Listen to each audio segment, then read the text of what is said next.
11h, Europe 1 Culture Média.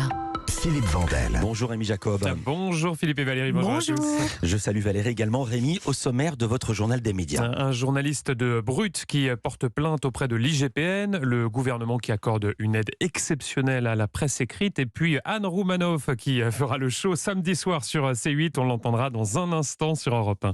Mais d'abord, on commence évidemment par les audiences qu'ont regardé les Français hier soir, donc jeudi soir. Eh bien, gros carton d'audience pour TF1 avec le téléfilm Le Colosse au pied d'argile. 4,3 millions de téléspectateurs et 22,3% du public. Fiction, vous le savez, avec Eric Cantona dans le rôle titre, sur la pédocriminalité, tiré d'une histoire vraie, un livre dont vous receviez hier l'auteur, Philippe, Sébastien Buel. Donc très grosse audience pour TF1. Derrière, on retrouve M6, également très en forme avec Cauchemar en cuisine. On vous en parlait là aussi hier, ici même sur Europe 1. 2,1 millions de téléspectateurs enfin. France 2 clôture ce podium avec Envoyé spécial, 2 millions de téléspectateurs pour le magazine d'Élise Lucet, qui proposait hier notamment un sujet sur le business autour des HPI, les hauts potentiels intellectuels.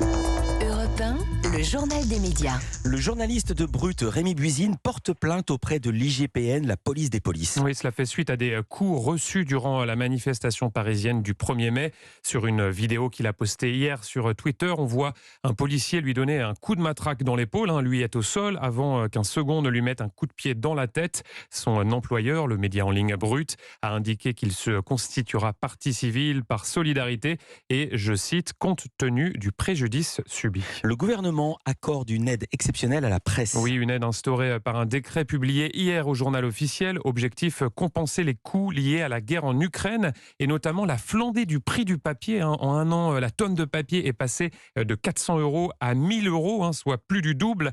À noter que cette aide ne pourra pas excéder un montant de 2 millions d'euros par groupe de presse. Bruno Jeudi, recruté par La Tribune. Oui, le journaliste réalisera chaque semaine l'interview d'une personnalité politique ou économique. Ça s'appellera l'entretien du jeudi et ça sera, vous l'avez deviné, publié le jeudi. Ça c'est normal. Oui. Il y a une certaine logique. C'est cohérent, ça se tient. Personne n'y avait pensé avant. Absolument. Il a fallu attendre 2023. Oui. Bientôt Bruce Toussaint avec une émission spéciale à la Toussaint. On peut la faire comme ça pour beaucoup d'animateurs. Exactement. Il ne va pas beaucoup bosser, Bruce Toussaint, si c'est une fois par an. Et donc ça sera en ligne sur le site de La Tribune à partir du 11 mai. Première personnalité interviewée, le ministre de l'Économie et des Finances, Bruno Le Maire. Et c'est donc un retour à la presse écrite pour Bruno Jeudi, qui a été licencié de Paris Match en août 2022.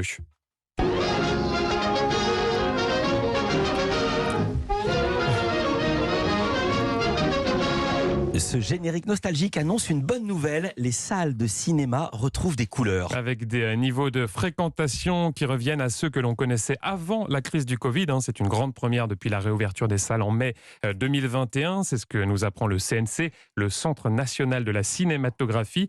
En avril, 19 millions de spectateurs ont fréquenté les salles obscures. Il faut remonter à 2017 pour retrouver de tels chiffres. De très belles performances portées notamment par ce film-là. Valérie.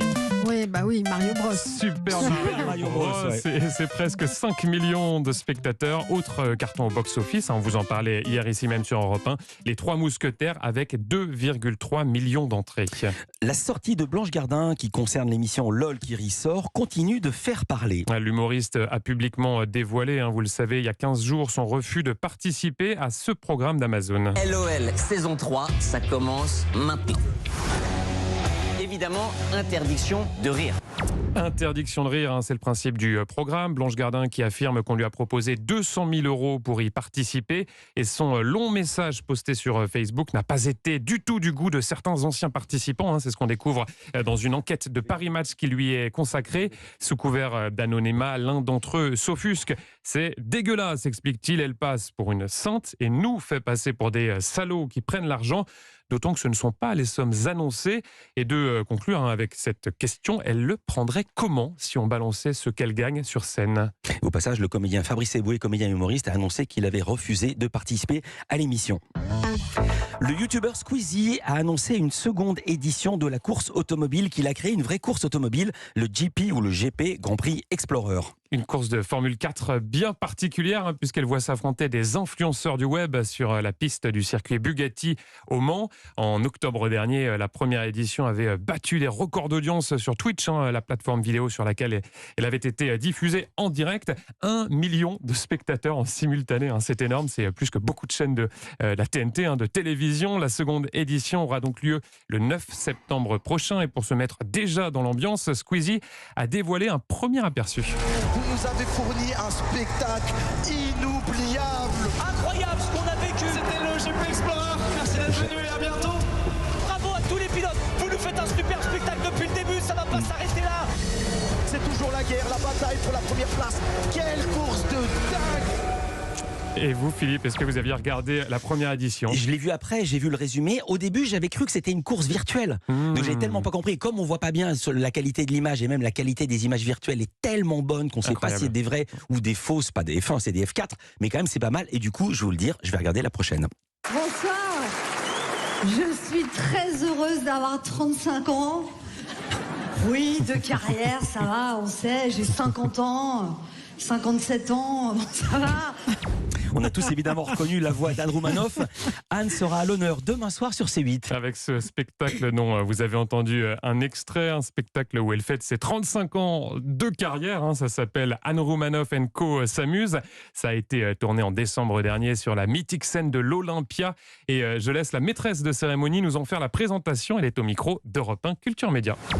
C'est le groupe Canal+ qui m'a proposé de faire une soirée exceptionnelle. Donc on a pris le prétexte des 35 ans de carrière, mais c'est pas du tout une rétrospective. C'est un spectacle avec plein de sketchs inédits, de surprises, de chansons. Donc il y a une parodie de Carmen sur l'inflation. Moi et Jean-Philippe Janssen dans un cocktail mondain. Il y a Donald Jacksman, il y a Nicolas Canteloup qui me donne une leçon d'imitation. Il y a Laurent Ruquier. Il y a moi et Elie Semoun chez le sexologue avec Jean-Luc Lemoyne qui fait le sexologue.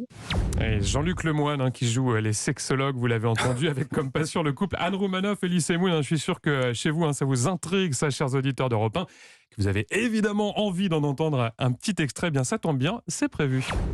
Rappelez-vous, s'il vous plaît, les principes du couple épanoui. Le CDI. CDI, compliment, désir, initiative. Allez, répétez après moi. Compliment, désir, initiative. Ah si, j'ai pris une initiative. Quand Ah ben oui, oui, il a voulu qu'on regarde un film porno sur YouPorn là, pour relancer la libido. C'est bien, c'est une initiative. Oui, bah, moi ça m'a déprimé parce que quand on voit ce qui existe puisqu'on a. Anne Roumanoff, que vous avez entendu, qui planche actuellement sur un nouveau spectacle. Alors, elle a aussi dans les cartons un film qu'elle a écrit. Ça fait déjà quelques années que c'est prêt, mais son financement n'est toujours pas finalisé. Et ça, Anne Roumanoff, vous allez l'entendre, ça l'agace très très fortement. On dit qu'il n'y a pas assez de femmes réalisatrices, mais quand on se pointe avec un film sur les femmes de plus de 50 ans, ah oui, mais bon, voilà. Alors que tout le monde me dit que mon film est très bien écrit. C'est une comédie sur une femme de 50 ans qui divorce et qui recommence sa vie à 50 ans. Je me dis qu'un homme avec le même projet, de la même qualité, et le film serait déjà en boîte en fait, parce que il y a toujours une suspicion avec les femmes de est-ce qu'elle est capable. Alors qu'il y a plein d'humoristes hommes qui ont réalisé des films, ça pose aucun problème à personne. Et je trouve ça un peu énervant, mais c'est comme ça.